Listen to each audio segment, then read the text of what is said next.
우리는 한 번쯤 이런 질문을 마음속에 던져본 적이 있습니다. 언제부터일까? 서로에게 그렇게 익숙하고 편안했던 관계가 어느 날부터 어딘가 어색해지기 시작한 게 대체 언제부터일까? 처음엔 단지 바빠서라고 생각했을지 모릅니다. 한두 번 연락이 뜸해지는 건 누구에게나 있는 일이니까요. 하지만 시간이 지나면서 눈에 보이지 않는 균열은 서서히 넓어지고 따뜻하던 마음의 온도는 어느새 식어버립니다. 이것은 어느 한 사람만의 이야기가 아니라 우리 모두가 살아가는 인생의 자연스러운 흐름 속에서 반드시 한 번은 마주하게 되는 과정입니다. 과거 조선의 학자 정약용은 한벗과의 우정을 이렇게 표현했습니다. 세월이 흐르면 마음의 길도 변한다. 그러나 그 변화를 애써 부정할 때 고통이 시작된다. 수백 년 전의 말이지만 오늘을 사는 우리에게도 여전히 유효한 이야기입니다. 관계는 마치 계절과 같습니다. 꽃이 피고 무르익고 낙엽이 지고 언젠가 다시 새로운 순환이 시작됩니다. 하지만 많은 사람들은 이 자연스러운 변화를 외면합니다. 친구와의 대화가 점점 짧아지고 만나자는 약속이 점점 미뤄지고 감정의 깊이가 얕아지는 신호가 나타나도 스스로에게 이렇게 말합니다. 괜찮아, 잠시 바쁜 거야. 시간이 지나면 다시 예전처럼 돌아가겠지. 그러나 관계의 끝은 조용히 그리고 분명하게 다가옵니다. 큰 폭발도 격렬한 싸움도 없이 아주 일상적인 침묵 속에서 우리가 이 신호를 모른 척 할수록 마음의 짐은 커지고 감정의 피로는 깊어집니다. 어느 날 문득 깨닫게 됩니다. 아, 이 관계는 이미 예전의 그 관계가 아니구나. 현대 심리학에서는 이를 관계 정책이라고 부릅니다. 감정의 교류가 줄고 관계 유지의 균형이 무너지며 에너지가 일방향으로 흐르는 상태입니다. 흥미로운 점은 이 시점이 곧 끝의 시작이라는 사실입니다. 끝은 갑작스럽게 오는 것이 아니라 오랜 시간에 걸쳐 조용히 쌓여온 균열이 결정적인 순간의 모습을 드러내는 것일 뿐입니다. 우리 조상들은 이런 변화를 아주 잘 알고 있었습니다. 조선 후기의 문집들을 보면 벗과의 서신의 길이 달라졌다라는 표현이 자주 등장합니다. 이는 단순히 거리가 멀어졌다는 뜻이 아니라 서로의 마음의 방향이 달라졌다는 섬세한 인식입니다. 오래된 친구, 가까웠던 가족, 믿었던 동료 사이에서도 이런 순간은 찾아옵니다. 그리고 그 순간을 인정할 용기가 있는 사람만이 더 깊은 인간관계를 만들어갈 수 있습니다. 여러분은 혹시 지금 누군가와의 관계에서 이런 신호를 느끼고 있지 않으신가요? 이 질문은 단순한 호기심이 아니라 우리 삶을 돌아보는 중요한 출발점입니다. 눈을 감고 마음속에 오래 알고 지낸 사람 하나를 떠올려 보세요. 그 사람과의 관계는 지금 어떤 계절에 있나요? 봄처럼 피어나는가요? 여름처럼 무르익는가요? 아니면 이미 가을의 낙엽처럼 천천히 떨어지고 있나요? 이런 질문을 스스로에게 던지는 순간 우리는 더 이상 관계의 끝을 두려워만 하지는 않게 됩니다. 오히려 그 끝을 이해하고 받아들일 힘을 얻게 됩니다. 그것이 바로 성숙한 인간관계의 시작입니다. 사실 관계의 끝을 알아채는 건 슬픈 일이 아니라 우리 삶의 균형을 되찾는 과정입니다. 누군가는 이 과정을 피하고 싶어 하지만 피한다고 해서 끝이 없어지는 건 아닙니다. 오히려 피할수록 마음속 깊은 곳에 응어리로 남아 우리를 무겁게 짓누르게 됩니다. 지금 이 이야기를 듣고 계신 여러분의 마음속에도 아마 한두 명은 떠오를 겁니다. 이 부분에서 잠시 생각을 나눠보고 싶습니다. 여러분은 어떤 신호를 느끼셨나요? 그리고 그때 어떤 감정이 스쳤나요? 만약 이 이야기의 어느 한 문장이 마음에 남았다면 여러분의 생각을 댓글로 남겨주세요. 그 공감의 순간이 다른 누군가에게는 위로와 용기가 될 수 있습니다. 관계의 끝을 바라보는 시선은 결코 차가운 것이 아닙니다. 그것은 나를 지키고 상대를 존중하는 시작점이 됩니다. 그리고 이 깨달음은 우리를 더 자유롭고 가볍게 만들어줄 것입니다. 우리는 흔히 관계의 끝이 한순간에 찾아온다고 생각합니다. 하지만 실제로 끝은 대부분 아주 조용하게 아무도 모르게 스며듭니다. 어느 날 갑자기 상대방이 변한 게 아니라 아주 오래 전부터 조금씩 변해왔던 것입니다. 단지 우리가 그것을 보지 않으려 했을 뿐이지요. 심리학에서는 이를 감정의 미세균열이라 부릅니다. 눈에 잘 보이지 않지만 마음의 결을 따라 서서히 번져나가는 아주 얇고 길고 깊은 틈입니다. 처음에는 별것 아닌 듯 보입니다. 연락이 조금 늦어진다든지, 예전만큼 자주 만나지 않는다든지, 대화의 주제가 얕아진다든지 하는 아주 사소한 변화입니다. 그러나 이런 변화들이 누적될수록 마음과 마음 사이에 놓인 다리는 점점 흔들리기 시작합니다. 그 다리가 무너지는 순간은 언제나 늦게 찾아오는 게 아니라 이미 오래전에 무너지기 시작한 겁니다. 우리는 과거에 따뜻했던 기억에 기대어 이런 신호를 애써 무시하곤 합니다. 괜찮아. 저 사람은 원래 바쁘니까. 요즘 다들 힘드니까 나만 예민한 거겠지. 이렇게 스스로를 설득하며 균열을 외면합니다. 하지만 마음의 온도는 거짓말을 하지 않습니다. 예전에는 상대방의 한마디에 미소가 지어졌는데 이제는 같은 말에 가슴이 미세하게 서늘해집니다. 예전에는 함께 있는 시간이 짧게 느껴졌는데 지금은 길고 어색하게 느껴집니다. 이런 미묘한 감정의 변화가 바로 균열의 첫 번째 신호입니다. 조선시대의 한 문인은 이런 말을 남겼습니다. 마음의 거리는 발걸음보다 먼저 멀어진다. 이 짧은 문장 속에는 인간관계의 본질이 고스란히 담겨 있습니다. 아무리 가까이 앉아 있어도 마음이 멀어지면 서로는 이미 다른 곳에 있는 것이나 마찬가지입니다. 현대 뇌과학 연구에서도 흥미로운 결과가 나왔습니다. 관계가 소원해지기 시작할 때 인간의 뇌는 상대방의 말이나 행동을 해석하는 감정 반응이 점점 무뎌진다고 합니다. 쉽게 말해 같은 말을 들어도 예전만큼 감정이 움직이지 않는 것입니다. 우리가 느끼는 어색함, 거리감, 공허함은 모두 우리 뇌와 마음이 보내는 아주 정직한 신호입니다. 문제는 대부분의 사람들이 이 신호를 받아들이지 않고 덮어버린다는 데 있습니다. 왜일까요? 바로 두려움 때문입니다. 한때 가까웠던 사람과 멀어지는 걸 인정한다는 건 곧 내 마음의 한 챕터가 끝난다는 뜻이기 때문입니다. 하지만 이 두려움은 우리를 지켜주는 방패가 아니라 우리를 갇히게 만드는 벽이 됩니다. 관계가 더 깊어지지 못하고 애매한 상태로 오래 지속되면 결국 두 사람 모두 상처받게 됩니다. 그렇기에 우리는 용기를 내어 이 균열을 똑바로 바라봐야 합니다. 균열은 부정할수록 커지고 인정할수록 작아집니다. 인정하는 순간 그것은 고통이 아니라 변화의 시작점이 됩니다. 만약 지금 여러분의 삶 속에도 이런 조용한 균열이 느껴진다면 그 감각을 무시하지 마세요. 그것은 단순한 불편함이 아니라 관계가 변하고 있다는 삶의 메시지입니다. 우리는 이 메시지를 무시할 수도 있고 정직하게 마주할 수도 있습니다. 선택은 언제나 우리에게 있습니다.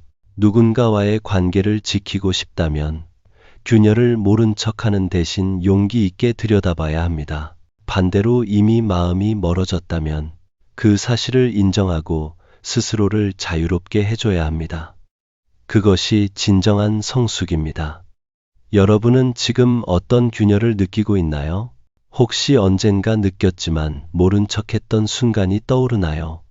지금 이 이야기의 어느 한 문장이 마음에 남았다면 여러분의 생각을 댓글로 남겨주세요. 그것이 누군가에게는 지금의 어둠을 비추는 작은 등불이 될 수 있습니다.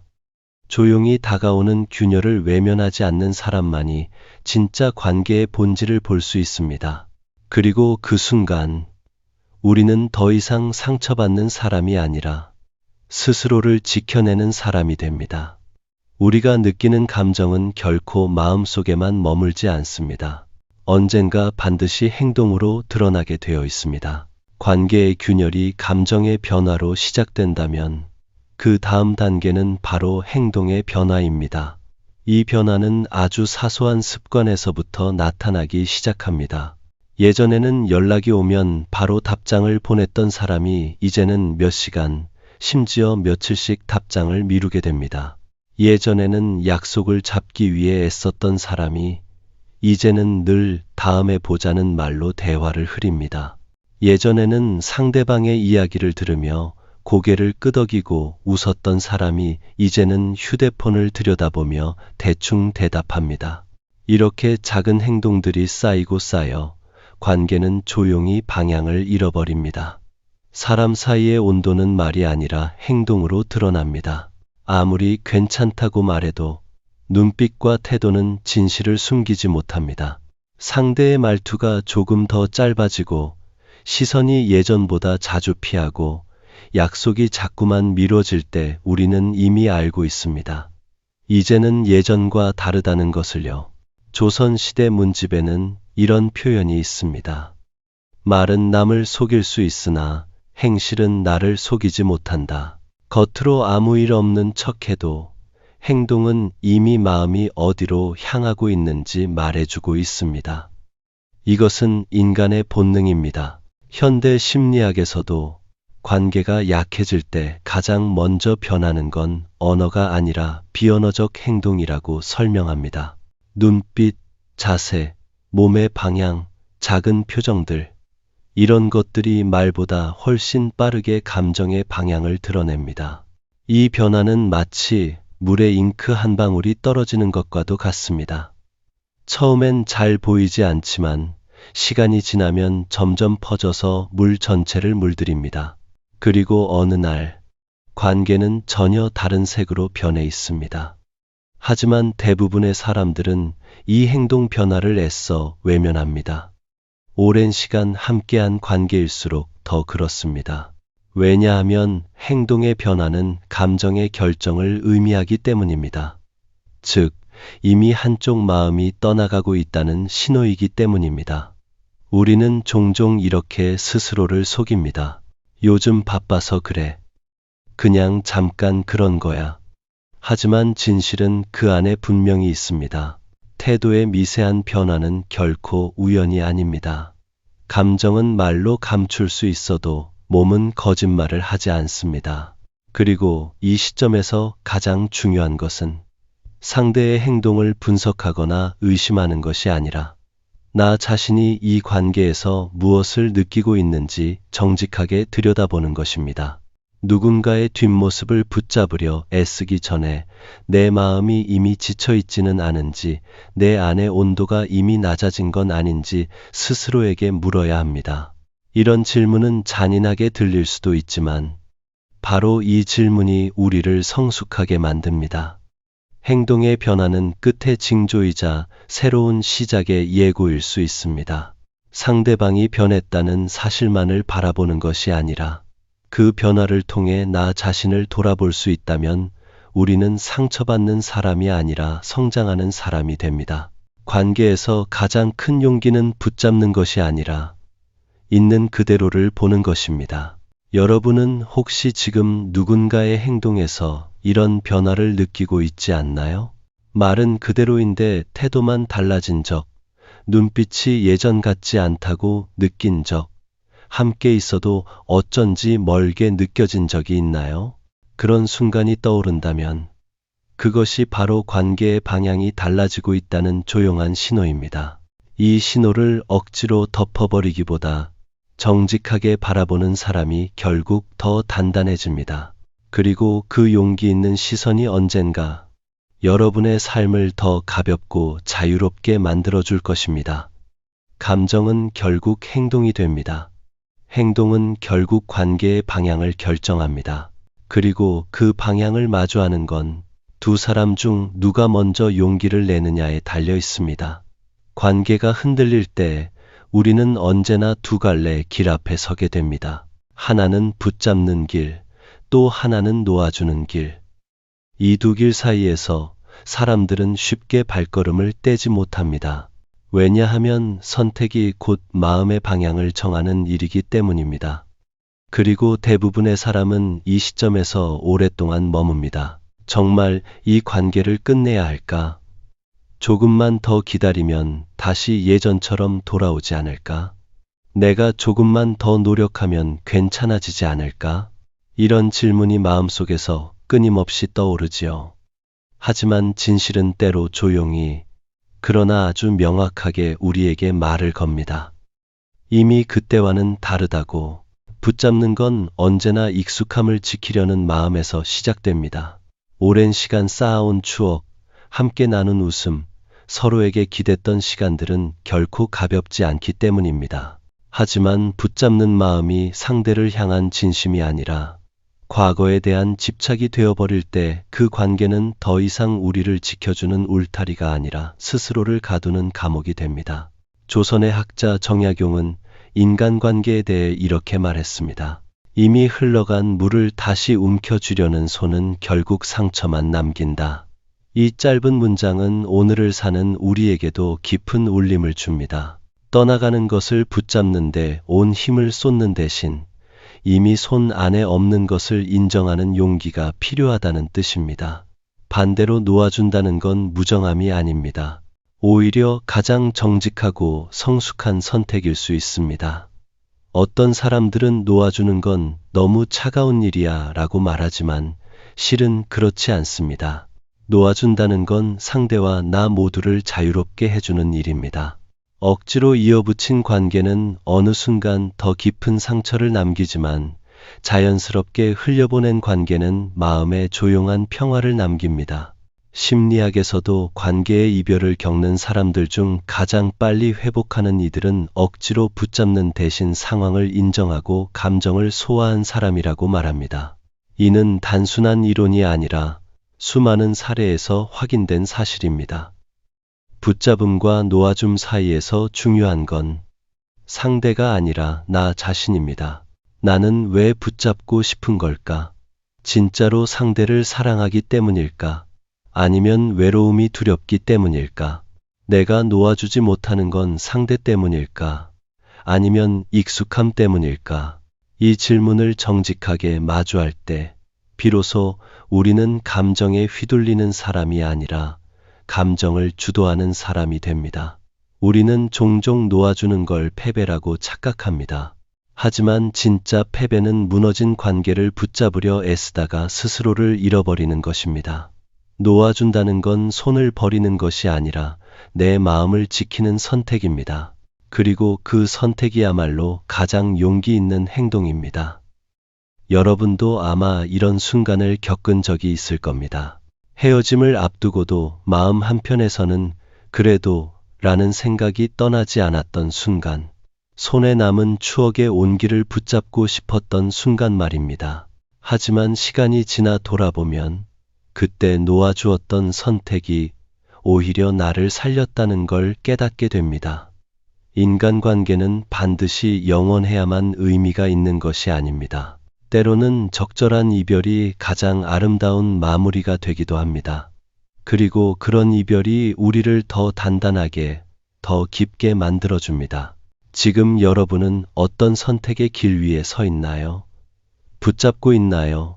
아니면 놓아주려 하고 있나요? 붙잡음과 놓아줌 사이에서 가장 중요한 건 상대의 선택이 아니라 나의 마음을 지키는 일이라는 사실을 잊지 마세요. 이것이 바로 관계 속에서 상처받지 않고 성장하는 첫 번째 걸음입니다. 그리고 그 걸음은 누구에게나 주어져 있는 자유입니다. 누군가와의 관계가 끝났다는 사실을 인정하는 일은 결코 쉬운 일이 아닙니다. 특히 오랜 시간 정을 쌓아온 관계일수록 마음은 쉽게 받아들이지 못합니다. 그래서 대부분의 사람은 끝을 바로 마주하지 않고 먼저 부정의 단계를 거칩니다. 설마 진짜로 멀어진 건 아니겠지? 요즘 바빠서 그런 거야. 조금만 기다리면 괜찮아질 거야. 이건 단순한 오해일 뿐이야. 이렇게 스스로를 설득하며 현실을 외면하려 합니다. 하지만 관계의 끝은 우리가 인정하든 인정하지 않든 이미 조용히 진행되고 있습니다. 부정은 고통을 잠시 늦출 수는 있지만 결코 사라지게 만들지는 못합니다. 오히려 부정이 길어질수록 마음속 깊은 곳에는 고요하지만 깊은 슬픔이 뿌리를 내립니다. 그 슬픔은 시간이 지날수록 우리 자신을 더 무겁게 짓누르지요. 조선 시대의 학자들은 인간의 감정을 강한 것이라 표현했습니다. 하지만 그 강함은 억지로 누르는 데서 나오는 게 아니라 인정하고 받아들이는 데서 시작된다고 말했습니다. 정약용 역시 잃은 것을 붙잡으려는 마음은 슬픔을 키우고 받아들이는 마음은 평화를 키운다라고 적었습니다. 받아들인다는 건 상처를 지워버리는 게 아니라 상처와 함께 살아갈 수 있는 힘을 기르는 것입니다. 현대 심리학에서도 이 과정을 감정의 통합이라고 부릅니다. 관계의 끝을 부정하는 상태에서는 감정이 억눌려 마음속 어딘가에 머물러 있지만 수용의 단계에 들어서면 그 감정은 서서히 흐르기 시작합니다. 흐르는 감정은 우리를 병들게 하지 않습니다. 오히려 우리를 치유합니다. 문제는 대부분의 사람들이 이 수용의 과정을 이제 다 잊어야 한다는 말과 혼동한다는 겁니다. 하지만 수용은 있는 것이 아닙니다. 과거를 억지로 지우는 게 아니라 그 시간을 인정하고 그 안에서 배운 것을 나의 일부로 품는 것입니다. 관계가 끝났다고 해서 그 시간까지 사라지는 건 아닙니다. 우리가 함께 웃었던 날, 함께 걸었던 길, 나누었던 진심은 여전히 내 마음속 어딘가에 살아 있습니다. 단지 그것을 더 이상 현재에 붙잡아두지 않고 조용히 과거의 자리에 놓아두는 것, 그것이 진짜 수용입니다. 이 과정에는 고요한 슬픔이 따릅니다. 하지만 그 슬픔은 절망이 아니라 치유의 전조입니다. 눈물이 흐르고 나면 마음의 무게는 조금 가벼워집니다. 숨이 막히던 기억들도 서서히 흐려지고 다시 일상의 작은 소리에 귀를 기울일 여유가 생깁니다. 마치 긴 겨울이 끝나고 봄의 햇살이 살며시 스며드는 것처럼요. 관계의 끝은 우리 삶의 겨울일 수 있습니다. 하지만 모든 겨울에는 끝이 있고 봄은 반드시 찾아옵니다. 그 봄은 누군가가 다시 다가와서 주는 게 아니라 내가 나 자신에게 허락하는 봄입니다. 괜찮아, 이제는 놓아도 돼. 이 한마디가 마음속에 스며드는 순간 우리는 조금씩 다시 숨을 쉴 수 있게 됩니다. 여러분은 혹시 아직도 부정의 단계 어딘가에 머물러 있지 않나요? 아직도 언젠가 돌아올 거라 믿으며 마음을 붙잡고 있지는 않나요? 만약 그렇다면 스스로에게 조금은 다정하게 말해보세요. 이제 괜찮아.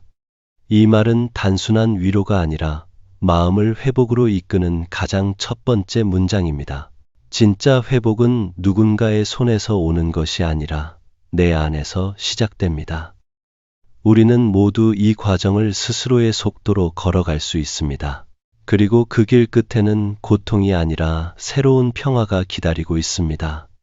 누군가와의 관계가 끝났다는 사실을 인정하는 일은 결코 쉬운 일이 아닙니다. 특히 오랜 시간 정을 쌓아온 관계일수록 마음은 쉽게 받아들이지 못합니다. 그래서 대부분의 사람은 끝을 바로 마주하지 않고 먼저 부정의 단계를 거칩니다. 설마 진짜로 멀어진 건 아니겠지. 요즘 바빠서 그런 거야. 조금만 기다리면 괜찮아질 거야. 이건 단순한 오해일 뿐이야. 이렇게 스스로를 설득하며 현실을 외면하려 합니다.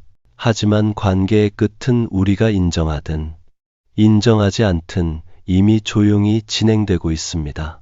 부정은 고통을 잠시 늦출 수는 있지만 결코 사라지게 만들지는 못합니다. 오히려 부정이 길어질수록 마음속 깊은 곳에는 고요하지만 깊은 슬픔이 뿌리를 내립니다. 그 슬픔은 시간이 지날수록 우리 자신을 더 무겁게 짓누르지요. 조선시대의 학자들은 인간의 감정을 강한 것이라 표현했습니다. 하지만 그 강함은 억지로 누르는 데서 나오는 게 아니라 인정하고 받아들이는 데서 시작된다고 말했습니다. 정약용 역시 이렇게 적었습니다.